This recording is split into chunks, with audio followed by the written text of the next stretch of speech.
नमस्कार दोस्तों, मैं हूं अतुल सिंह। स्वागत है आपका अतुल सिंह रैंडम थॉट्स में। दोस्तों, इंडियन पार्लियामेंट के रिसेंट डेवलपमेंट में एक बहुत ही इंपॉर्टेंट रियलिटी एक्सपोज की। पॉलिटिकल डोमिनेंस और लेजिस्लेटिव सक्सेस दो अलग अलग चीजें हैं। कॉन्स्टिट्यूशन के 131st अमेंडमेंट बिल 2026 का डिफीट सिर्फ एक वोटिंग इवेंट नहीं था, ये एक स्ट्रक्चरल रिमाइंडर था कि नंबर से फाइनल अथॉरिटी नहीं है, चाहे नैरेटिव कितनी भी स्ट्रांग हो। बिल का ऑब्जेक्टिव सीधा था, लोकसभा के स्ट्रेंथ को 543 से बढ़ाकर 815 करना। इसके लिए कॉन्स्टिट्यूशनल अमेंडमेंट रिक्वायर्ड था, जिसके लिए मिनिमम 2/3 मेजोरिटी रफली 352 वोट्स जरूरी थे। लेकिन फाइनल वोटिंग में गवर्नमेंट सिर्फ 298 वोट्स तक पहुंच पाई, जबकि अपोजिशन ने 230 वोट के साथ बिल को इफेक्टिवली ब्लॉक कर दिया। ये गैप सिर्फ अरिथमेटिक फेलियर नहीं था, बल्कि एक पॉलिटिकल मिसकैलकुलेशन भी था। पिछले 10 से 12 सालों में एनडीए लेड गवर्नमेंट ने रिपीटेडली दिखाया था कि वो लार्ज स्केल रिफॉर्म्स को पुश कर सकती है, चाहे वो जीएसटी रोल आउट हो, इंसॉल्वेंसी एंड बैंक्रप्सी कोड हो, आर्टिकल 370 एब्रोगेशन जैसे डिसीजंस स्ट्रांगली मेजोरिटी के साथ पास हुए। लेकिन इस बार सिचुएशन फंडामेंटली अलग थी। यहाँ इशू सिर्फ पॉलिसी का नहीं था, रिप्रेजेंटेशन और फेडरल पावर बैलेंस का था, जहाँ स्टेक्स काफी ज्यादा हाई थे। डिलिमिटेशन और सीट एक्सपेंशन का कॉन्सेप्ट सुपरफिशियली सिंपल लगता है। पॉपुलेशन बढ़ी है तो रिप्रेजेंटेशन भी बढ़ना चाहिए, लेकिन इंडिया जैसे फेडरल स्ट्रक्चर में ये एक हाईली सेंसिटिव इशू है। दो प्राइमरी मॉडल्स इसमें डिस्कस हुए थे। पहला, फ्लैट इंक्रीज मॉडल, जिसमें हर स्टेट की सीट्स प्रोपोर्शनेटली बढ़ जाती, और दूसरा, पॉपुलेशन बेस्ड मॉडल, जो 2011 सेंसस डेटा पर बेस्ड एलोकेशन करता। यही सेकंड मॉडल सबसे कंट्रोवर्शियल था। अगर स्ट्रिक्टली पॉपुलेशन बेसिस फॉलो किया जाता तो उत्तर प्रदेश जैसे स्टेट्स की सीट्स 80 से बढ़कर 140 तक पहुंच सकती थी। बिहार, मध्य प्रदेश, राजस्थान जैसे स्टेट्स भी सिग्निफिकेंट गेंस देखते। इसके अपोजिट तमिलनाडु, केरल, कर्नाटका जैसे स्टेट्स, जिन्होंने पॉपुलेशन कंट्रोल इफेक्टिवली इंप्लीमेंट किया, रिलेटिव डिक्लाइन फेस करते। ये कॉन्फ्लिक्ट एक डीपर स्ट्रक्चरल कॉन्ट्राडिक्शन को हाईलाइट करता है कि क्या रिप्रेजेंटेशन पॉपुलेशन के हिसाब से होना चाहिए, या गवर्नेंस परफॉर्मेंस को भी रिवॉर्ड मिलना चाहिए। सदर्न स्टेट्स का आर्गुमेंट था कि उन्होंने डिकेड्स तक पॉपुलेशन कंट्रोल पॉलिसीज फॉलो की, फर्टिलिटी रेट्स रिड्यूस की और सोशियो इकोनॉमिक इंडिकेटर्स इंप्रूव किए। अगर अब रिप्रेजेंटेशन सिर्फ पॉपुलेशन के बेसिस पर रिडिस्ट्रीब्यूट होता है तो उनकी पॉलिटिकल आवाज जो है वो डाइल्यूट हो जाएगी। ये एसेंशियली उनके लिए पॉलिसी पेनाल्टी बन जाता है। इसी वजह से रेजिस्टेंस सबसे स्ट्रांग साउथ से आया।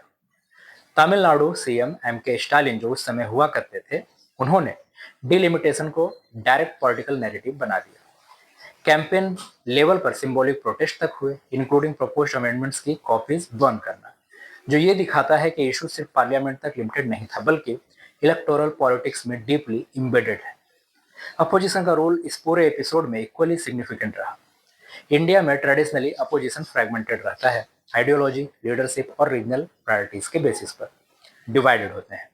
लेकिन इस केस में एक रेयर कोऑर्डिनेशन देखने को मिला। पार्टीज जिन्होंने हिस्टोरिकली एक दूसरे के अगेंस्ट इलेक्शन लड़े हैं, उन्होंने पार्लियामेंट में एक यूनाइटेड फ्रंट क्रिएट किया, जो चोर हमेशा करते हैं। ये यूनिटी ऑर्गेनिक नहीं थी, ये इशू ड्रिवन अलाइनमेंट था, जहां सबका कॉमन इंटरेस्ट था कि फेडरल बैलेंस प्रिजर्व करना पुराने लेवल पर, ताकि उन्हें फायदा मिल सके।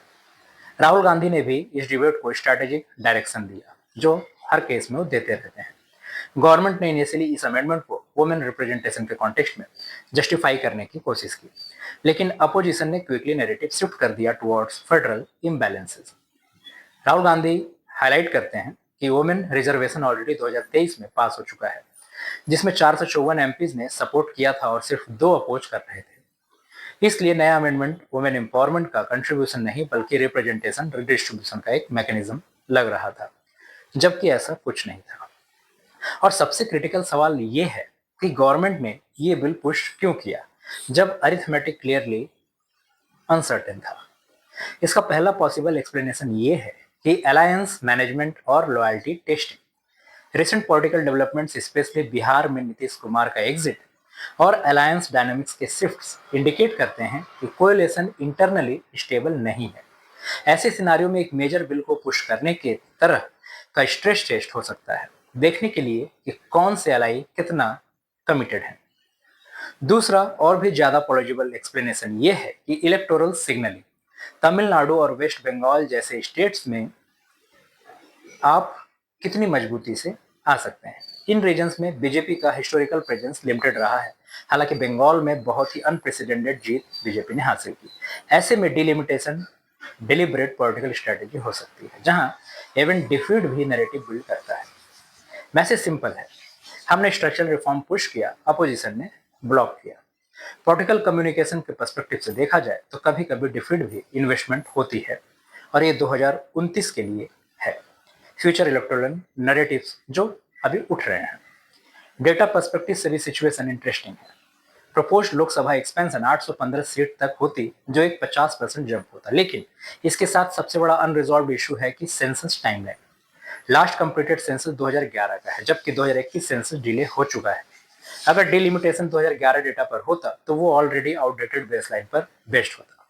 अगर फ्रेश सेंसस का वेट किया जाता तो इंटायर प्रोसेस डिले हो जाता। ये अनसर्टेनिटी खुद एक मेजर पॉलिसी रिस्क है। इस डिबेट का एक और क्रिटिकल डायमेंशन है फेडरल कॉम्पैक्ट का फ्यूचर।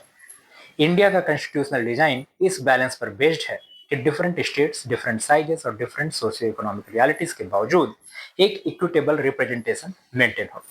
अगर population based dominance sharply increase होता है तो decision making power few large states में कंसंट्रेट भी हो सकते हैं। ये इसका एक पहलू है। ये लॉन्ग टर्म में पॉलिसी प्रायोरिटीज को स्क्यू कर सकता है। Infrastructure allocation, fiscal transfers, legislative agenda, सब पर इम्पैक्ट पड़ सकता है। इसलिए यह सिर्फ एक लेजिस्लेटिव डिफीट नहीं, यह एक सिस्टमेटिक डिबेट का स्टार्टिंग पॉइंट है। पॉपुलेशन, रिप्रेजेंटेशन एंड फेडरलिज्म के बीच जो टेंशन है वो अब ओपनली सरफेस हो चुकी है। गवर्नमेंट ने लिस्ट किया विदाउट एश्योर्ड नंबर्स। अपोजिशन ने यहाँ पर यूनिटी दिखाई इशू बेस्ड अलाइनमेंट के साथ। अब देखने वाली बात ये होगी कि 2019 के लोकसभा में ये कैसा फेयर करते हैं अपोजिशन। और पार्लियामेंट ने एक बार कंफर्म कर दी कि इंडिया का डेमोक्रेसी में नैरेटिव इंपॉर्टेंट है, लेकिन फाइनल डिसीजन हमेशा अरिथमेटिक लेता है। धन्यवाद।